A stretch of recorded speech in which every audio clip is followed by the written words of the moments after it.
Welcome back to the Sioux City Show. My name is Taylor Grote. I'm hosting this thing. In the studio with me today, I have Blake Davis from Second Skin Raps. And Blake, I have one question for you.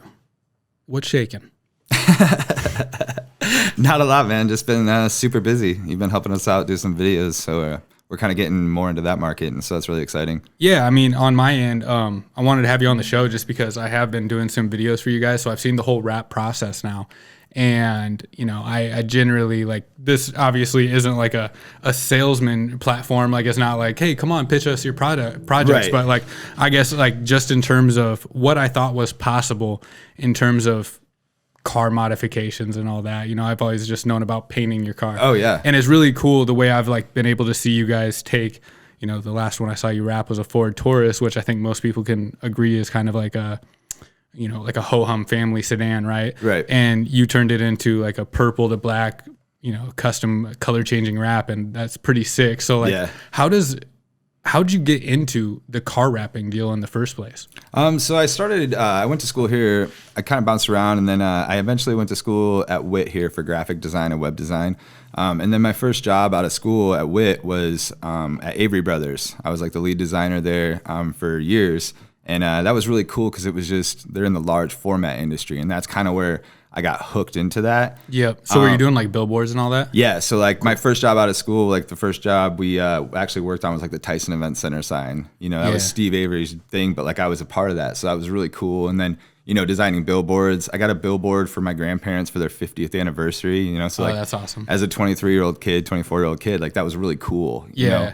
And I know when I first started doing photography, like that was the dope thing to me, is like seeing my photos every once in a while, they'd be on a billboard or whatever. For sure. And now I just drive by and I'm like, that company did not pay me for the licensing for a billboard on that photo. So you're like just hoping they spelled something wrong on the billboard. Exactly. But I think it's just way cooler, you know, even for me from a graphic designer standpoint, you know, once you start doing those like large format stuff, like the vehicles and stuff like that, it's hard to go back to like thinking, you know, brochures and stuff are cool because social media posts, that stuff.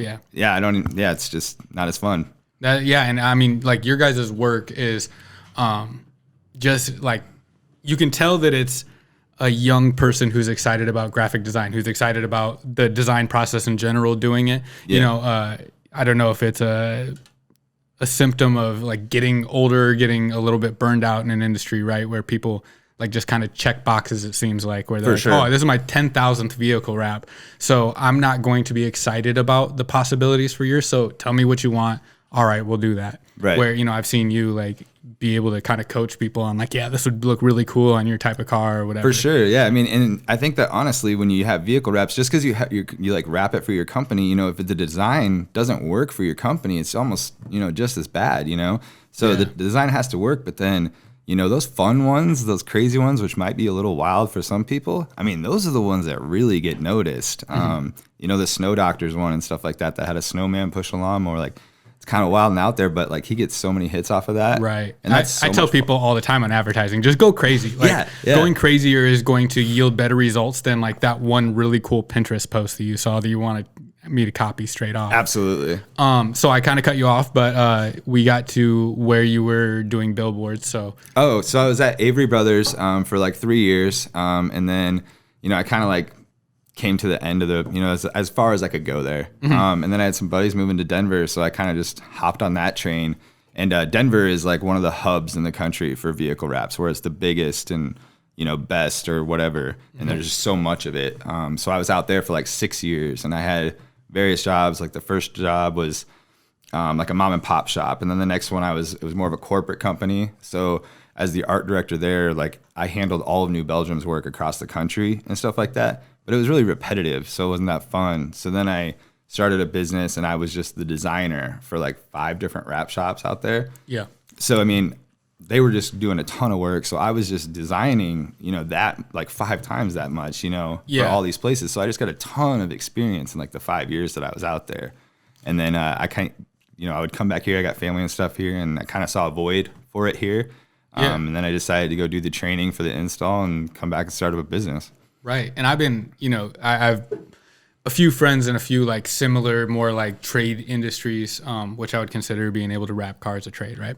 And it's interesting in Sioux City how I don't want to say easy, because it's never easy to start a business and get to things going, but how much there is a void in the market for people who are, personable and like willing to like be excited about your project, willing to call you back, and willing to like, you can trust that they're going to do their best work for you, and for sure. You're not the only decal guy in town. You're not the only car wrap guy in town. Right. But like, it's pretty easy to fill that void of people just like wanting it to get done and get done right. And they want to be able to call somebody and have it be done. And for sure. Yeah. So. I think that's a huge thing. Cause I think that, I think design wise, I think that we stand out a little bit more than the rest, but man, that's one of the biggest things I hear when people approach me is that, they almost like their almost idea of this is like shot. Like the idea of vehicle wraps, they don't want to even approach it because their last experience was just so horrible, whether it was like poorly done or, to talk to the actual person was just a miserable process. And yeah, I mean, I love this stuff. So I try to get people excited about it. And if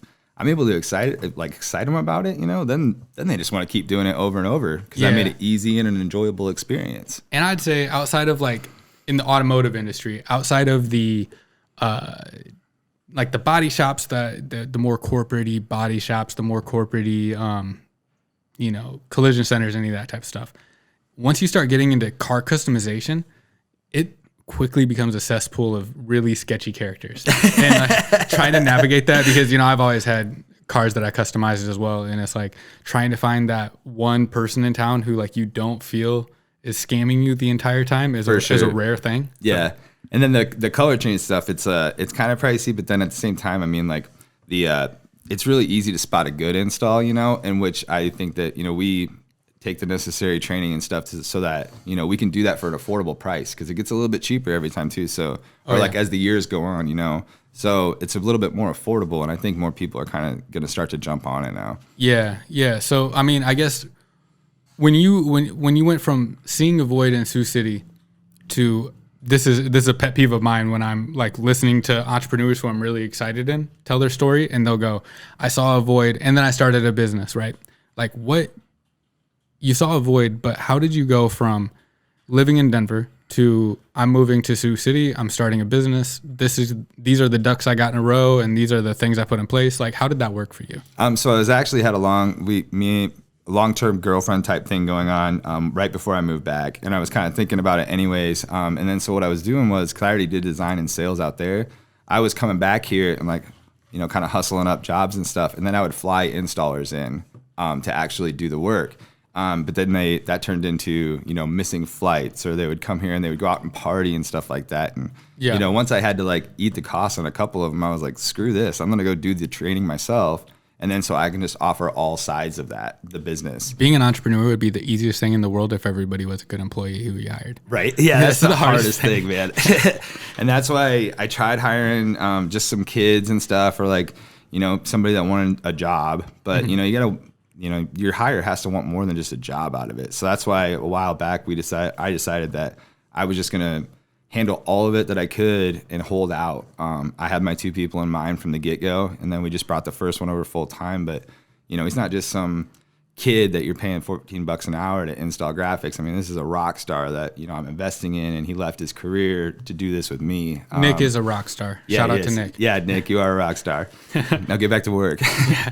There you go. I hope you guys are listening to this in the, in the garage together. Yeah. While you're doing a rap. Yep. I'm going to blare up the volume on this part. There we go. Yeah. So, I mean, I guess, did you have any experience with starting a business before? Not really. Nope. Okay. No, not really. Nice. So you're kind of like me then. You like really just like figured it out all on the fly. Like, yeah. And it's that somebody tells you, oh, are you insured? And you're like, wait a second. Right. I have renter's insurance. I got car insurance. What else do I need to pay insurance on? Oh yeah, man. And it's kind of like, and I didn't start off with like a big backing or anything either. I had a little bit of money when I came back and started moving. So, I mean, I did everything myself, and, it took 3 years, and now I can start to actually kind of, start doing some of those things that maybe should have been properly done more in the first place or whatever. But yeah. Yeah. Sorry, Mr. Taxman. We'll catch up sometime. Yeah. So yeah, I think that's pretty dope. So you said it took you 3 years to like really get it up and running? Yeah. I mean, well, this is like probably just the start of the third year, and like now we're we're booming. That's about what it was for Honeywave. Is like my first year was me in business, like totally by myself, trying to maybe $2,000 a month kind of deal. And then a little bit more the second year. And then the third year was the first year I really felt like I was in business for real. Yeah. So, and that's kind of like where we're starting now. Nick came up, we started getting it really ramped up, and then Nick made the work was there. So Nick jumped over, and then now we're even busier. So like, I think we're going to bring over the third, and then we're moving into our new space too. So I think it's just going to be like, blast off. Yeah. Yeah. Did you, I guess when you were starting, did you take any initial investment, or is it all bootstrapped? Like, no, I took $10,000 loan from my buddy, and that's what I did everything with. Wow. Is that paid back? Not quite. He's going to be paid off like next month. Eventually. Yeah. And then that's nice too. So, but yeah, I didn't come from a lot of money or anything. So, and then I lived in Denver, so it's not like I was able to save any money, Yeah, right. And like, I mean, when I was starting, I never took outside investment either.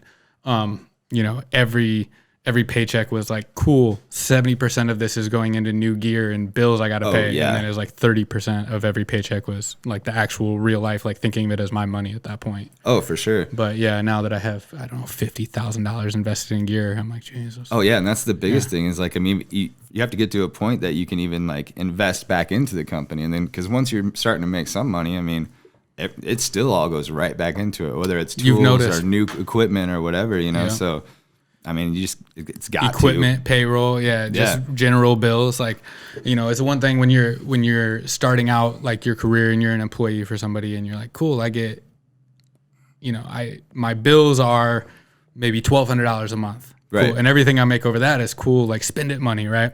And then you become like, you start like owning a business. You're like, wait a second, I have to cover how much money a month before I can put any in my pocket? Like, yeah, exactly.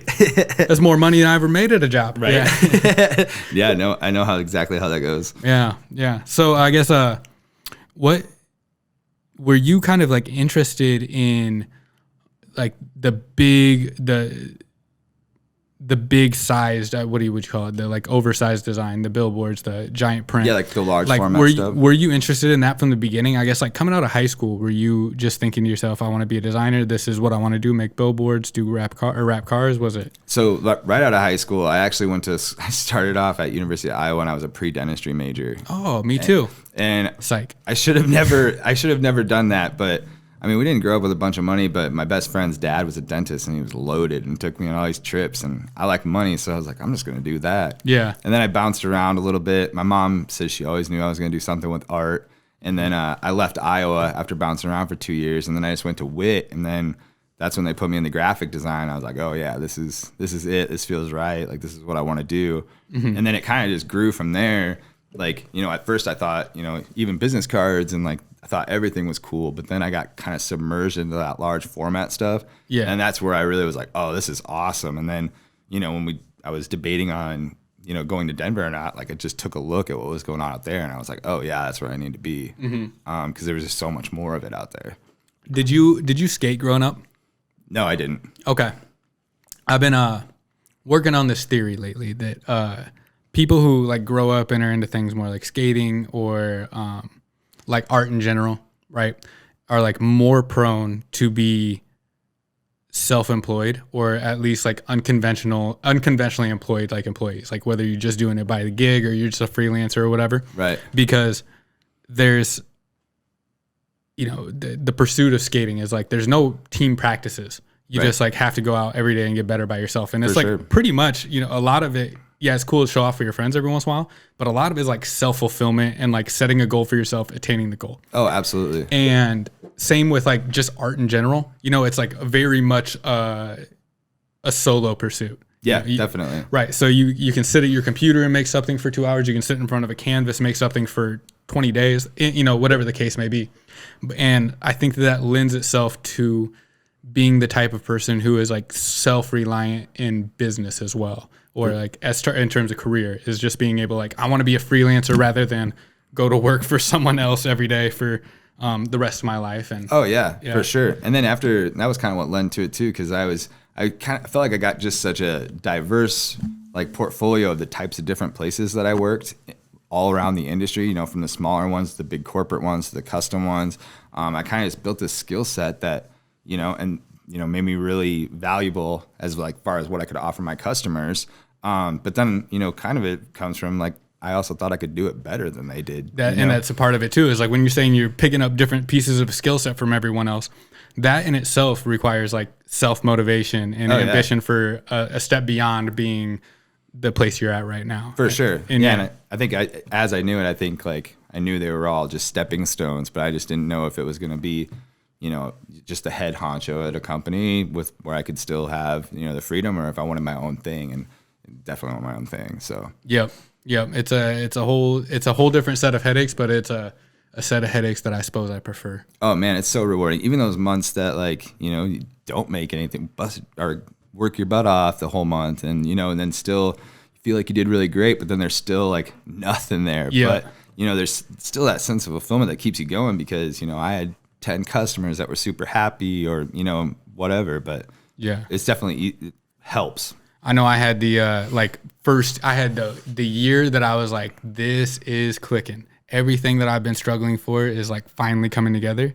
And then the next year was coronavirus. So I'm on recovery mode right now, re-hustle mode. So oh yeah, for sure. I had the same thing. Like it kind of was like I started to get going, and then Corona happened. And that's when we initially got in touch, was right around like early Corona times. Yeah, and then that was, that hit both sides of my business, not only the commercial stuff, but also the custom stuff, because, businesses were scared to spend money, but like nobody wanted to dip into their savings and spend $2,500 to wrap their car. Right. And then that stimmy money came, and it got easy to make that decision. Yeah. I think this time around, some people are spending their stimulus money on some wraps.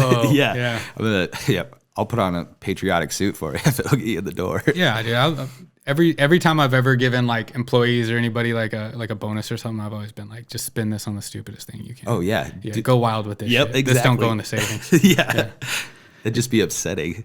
Like, you have a savings account? What's that like?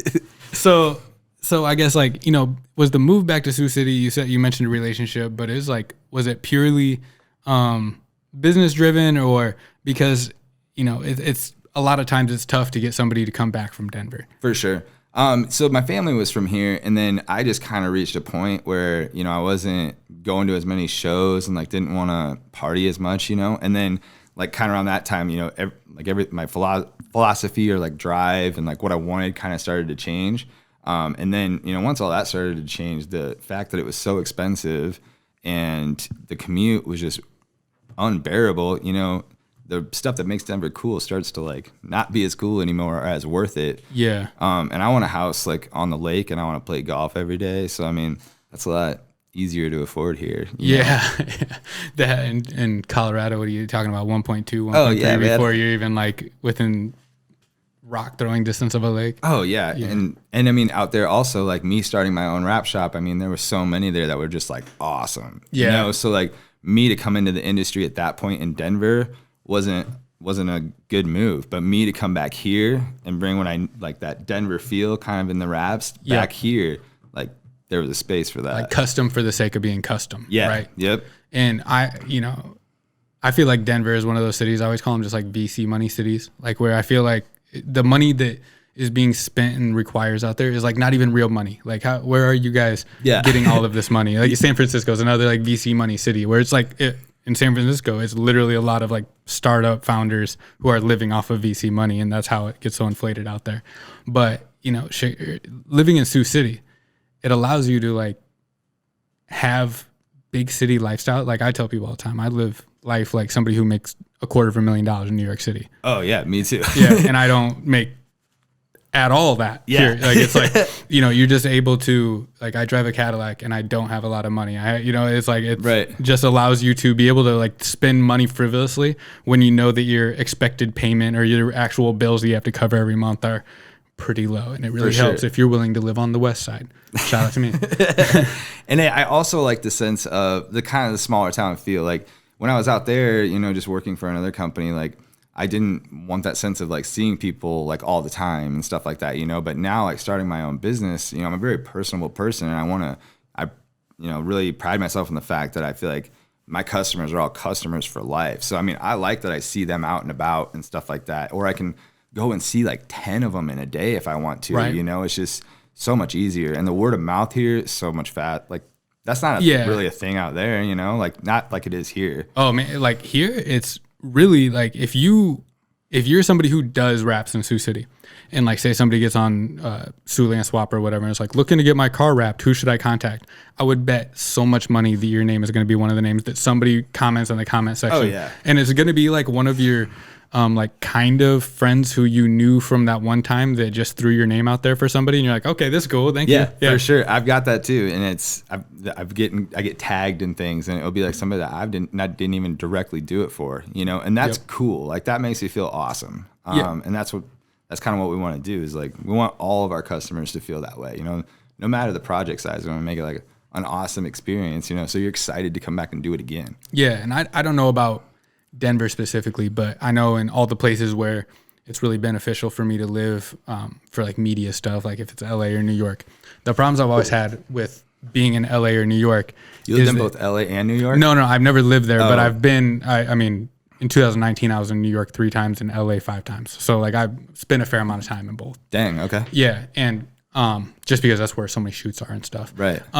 But lifestyles of the rich and the famous. Right. I'm the guy behind the camera.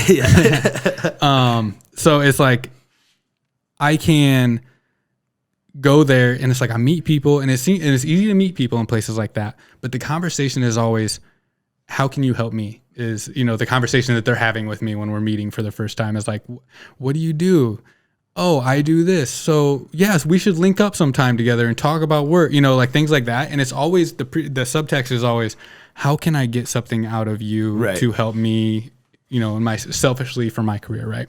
But like in Sioux City, I've always felt like you have conversations with people here and it is, how can I help you? You know, and it's like everybody from politicians who live here, you know, it hurts me to say that as much as I do not care for the government, but like big business owners, like the biggest businesses in Sioux City, I've had conversations with the CEOs or the actual owners of the company. And like their whole thing has been like, yeah, let me put you in contact with this person and this person. And, you know, it's not even me asking for favors, but it's just people are so predisposed to when they hear of somebody younger or somebody who's just starting out making their own company, like these top dogs all want to like see you succeed. So they all go out of their way to help you. For sure. And that's awesome. I have so many of my customers, like, you know, in the beginning, I had to like, you know, I was taking any bone I could get, you know, and I had a lot of people like Ben Curry with Curry Floors, Wendy Modlin at Sioux City Ford, Dusty Matthew with Snow Doctors that, you know, took a chance on me, and they literally, like, you know, all of them said, I respect your grind, because I would just keep on. I'm like, how can we do this? How can we get this rolling? And then they finally did, and, you know, and it, you know, paying off like that, it was just awesome. Yep. And then that just goes so far. Yep. But yeah. In the business community here, small too, so just as easily as like you can have your name like made by people sharing some great reviews, like you can just as easily. That's why it's dangerous to flip somebody off in Sioux City when you're in traffic, because like you might be seeing that dude at the bank tomorrow. Yeah, for sure. Or you're like, you take an Uber and make a pit stop at like Casey's or something to get a piece of pizza, and he's just the first person you see when you turn around. Yeah, and it's like I always have the, you know, the like everybody's done a few things in their life that they don't want to see the person that like, oh shit, we had this really awkward interaction. Oh yeah, like, for sure. You know, there's like, you know, for example, this one time I was standing in line on a chairlift at Great Bear, and this lady was like standing next to me, and she goes, "Where are you guys staying tonight?" And I was like, I was like 12, and she was like 40 probably, you know. And she says, "Where are you staying tonight?" And I was like, I think we're driving back to our home in Sioux City, you know. And she like looked at me and then looked past me, and like her friend from right on the other side of me goes, "Oh, we're staying at the Ramada." And like now, you know, in Sioux City, if we both lived here, like I might have to see that lady again at the coffee shop, and I might just have to like sneak out the back door. Oh yeah. Where you gotta play it right for everybody in Sioux City. Every interaction you have, or else you might come into contact with them again at the coffee shop, and you don't want to be playing those cards. Yeah, you don't want to like have to lift your shirt up over your face and then run out the back door. So it requires a certain sense of decorum. Yeah. Yeah. Except for in the, you know, like the Sioux City Journal Facebook comments, then decorum all goes out the window there.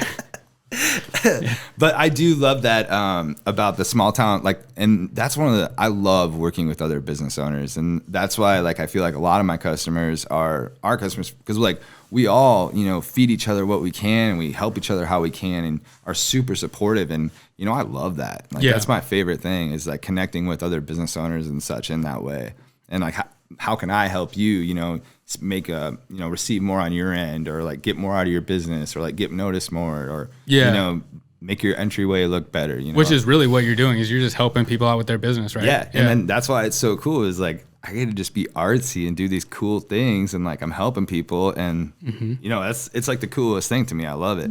I love that. Damn, I just broke this microphone again. Let me get this thing back on here. I think that'll work. Take your time, bud. Thanks. So I guess, like, where do you see the company heading from here? Do you just want to keep growing? Do you want to keep it, a 3-man shop here in Sioux City, or? We want to keep it growing, but we got big plans. We move into our new shop hopefully on the 1st, and then hopefully like right after that, our 3rd person can come over full time. And then I feel like we got the right team to like move forward until we're ready. Like, we're not going to be just looking for anybody. Like, if somebody came along and was the right fit, like, we'd take them on and grow. But we got some big things in the works that we're going to have to grow at some point. It'll just be a matter of when we actually make that move. But I mean, once we move into that new spot, I feel like we're just going to skyrocket. And I've seen the new spot, and it is dope. It's right over there by Home Depot. So, oh man, once we get done with it too, because we're going to deck it out in graphics and stuff like that. Yeah, it's going to be by far the coolest wrap shop. Some really cool, like, Marvel characters. Yeah. Bad stuff, dude. Yeah. One side will be graffiti, the other side's like the Hulk eyes staring at you or something like that. Maybe in the bathroom, it looks like you're going to fall through the floor or something like. Just do wild stuff. Yeah, we want to make it super cool. I love a good like tongue-in-cheek joke that just lives on the floor, like a hole in the floor or something. Yeah. I guess this brings us to a part in our broadcast where I like to ask everybody who comes on what they think is the most slept on thing in Sioux City. It can be anything. It can be a bar, or a place to go, or a restaurant, or whatever the case may be. Just something that you think that you love about Sioux City that you think everybody should know about. And I can go first. Okay. Give me some time. You've thought about this for a while, though. Well, I just thought about it 5 seconds ago. I'm gonna talk about what I had for lunch today.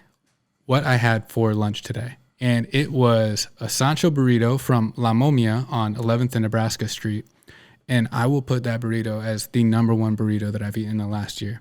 Oh, dang. And boy, have I been eating burritos. I'm a burrito boy. When it comes to beating the brakes off a burrito, you can call me Wilt Chamberlain. My burrito body count is second to none. Yeah.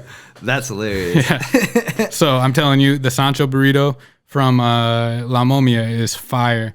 And, a Sancho burrito is, I guess if you're going to translate it directly, it's a burrito that'll hook up with your girlfriend when you're not around. But I think that's used more of a metaphor. And it's actually like just like, a wet burrito is what they would call it a lot of places, or like an enchilada burrito. It's for all my white people out there.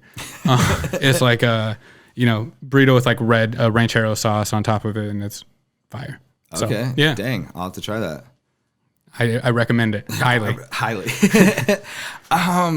Crap, man. I don't know. Like, I think there's just so many cool things in Sioux City. I like that more businesses are coming. Like, it seems like, businesses that I wouldn't imagine being able to like survive when I first moved from here are able to like do that now. Shoot, man. I don't know.